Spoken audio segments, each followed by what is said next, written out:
Welcome to Julia Mandez's backstory. I would recommend reading the Mandez family history in the SD Story playlist to fully understand everything. It's not a necessity, but you will understand things a little bit better if you do watch that video. So, getting into some information on this girl. Her age at the start of the story is 18. She is 5'9". She lives in Toronto, Canada. Her sexual orientation is heterosexual. She has 5 siblings, 1 older sister, Charles, 2 younger, Rosalina, and an unborn sister, 1 older brother, Raul, and 1 younger brother, Romero. Her occupation is influencer and model. Her favorite pastime is vlogging. Her ethnicity is European and Mexican, and her doll sculpt is a little rebel jelly hybrid. Julia had a grim childhood. She has sickle cell, and she spent majority of her childhood in the hospital, not knowing whether she would live or die. She suffered from depression and couldn't fully understand why her father had another family and left her and her mother.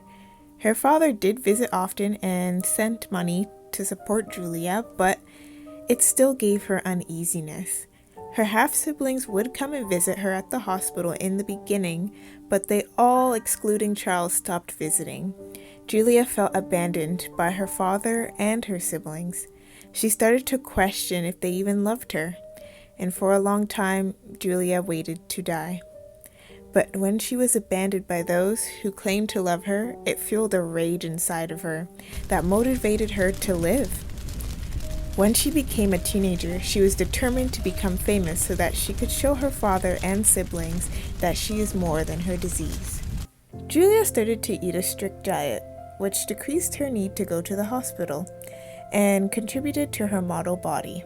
She started an Instagram and TikTok, and in the last year of high school, her account blew up. Taking advantage of her new fame, she made a YouTube channel and started to brand herself. By the end of the school year, she had her first official modeling job. Julia had grown up in Oakville and needed to relocate to Toronto in order to get more modeling jobs.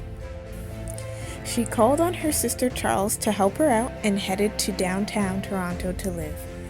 Though she was given a timeline of 48 years to live, Julia is trying to live life to the fullest. She got herself a boyfriend, took on many jobs as she could, and she got to brag to her jobless sister Rosalina, who didn't like visiting a dying person.